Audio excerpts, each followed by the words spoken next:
$10,000 a month residually from ATMs. How? I'll tell you how. Stay tuned, watch this video.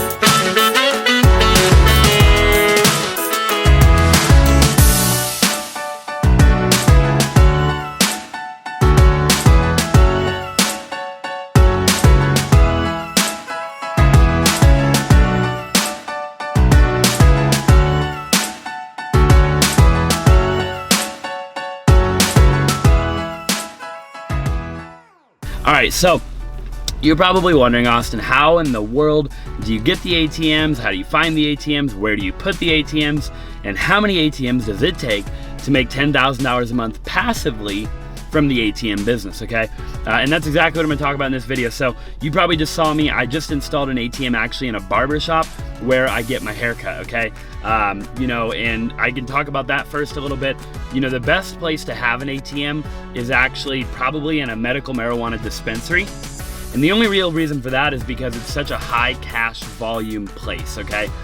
You can do like nightclubs, you can do barber shops. There's a lot of different places that you can install an ATM and make a lot of money.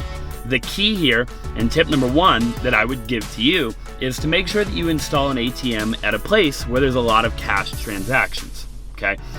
Moving on to whose ATM is it?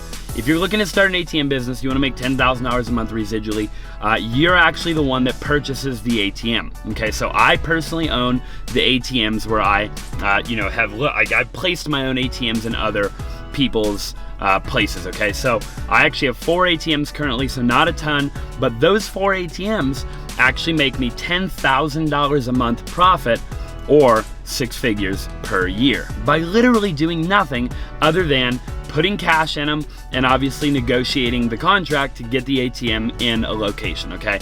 To get the ATM in a location is pretty simple. You just go, you can cold call, you can walk into places, you can talk to people face to face. If you have a big personal brand, you could ask people for recommendations. You could see if anybody that's following you or that is in your sphere of influence has or owns, some sort of brick and mortar company where they do a lot of cash transactions that doesn't currently have an ATM, okay? So that's how you find them. You can get the contracts online. If you have a bunch of questions about the ATM contracts, shoot me a DM on Instagram. I'm happy to, potentially share that with you, okay? But guys, this is super simple, right? So I'll go to like an ATM guy that actually sells the ATMs. I purchased my ATM from someone like that, okay? The guy that I purchased my ATMs through has a lifetime warranty on the ATM itself. So when I buy the ATM, that ATM has a lifetime warranty. So if that ATM in that barbershop breaks down, which is where I literally just walked out of, we're sitting in my car right now outside of the barbershop, the guy that I bought it from will come out and fix the ATM, okay? So all I'm responsible for is filling the ATM full of cash and then monitoring the ATM, okay? Making sure that everything is working properly. If something does break down, I need to call and have the guy come out and fix that, okay? So super simple. We actually have an app, okay, that I have on my phone and on my desktop that tells me every single day what the numbers are, okay, what we're doing in transactions per day, how much cash is left in the ATM. That way we know when we got to go refill it, okay? It's super simple, guys. It's a super simple business model, and it's super lucrative, okay? You can make a lot of money. There's basically no risk at all. I mean, obviously you own your ATM, and the only risk that I could potentially think of is somebody stealing an ATM or something. I just encourage you to put the ATMs in good places or bolt them to the ground, okay?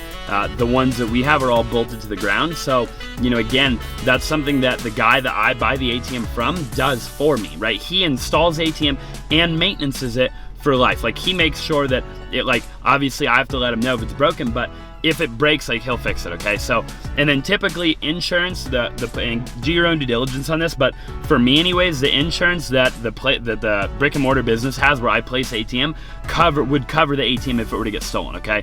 Again, double check on that, make sure that's in your contract that you're using, and that's agreed upon by the guy or gal that owns the brick and mortar business where you're placing your ATM.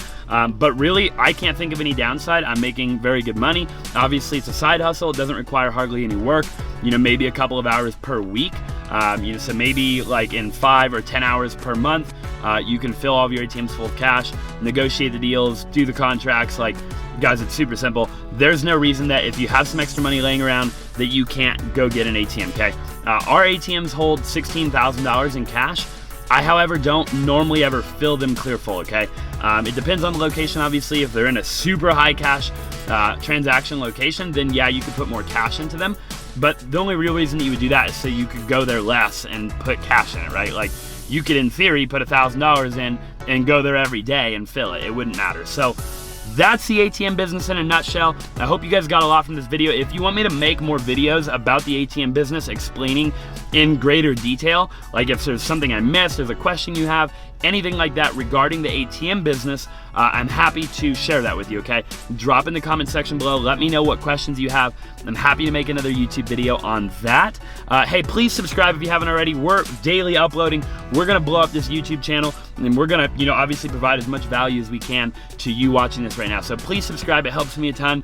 Smash that thumbs up button. Turn on the notification bell so you know when the next time I'm posting is, and I look forward to seeing you guys in the next video.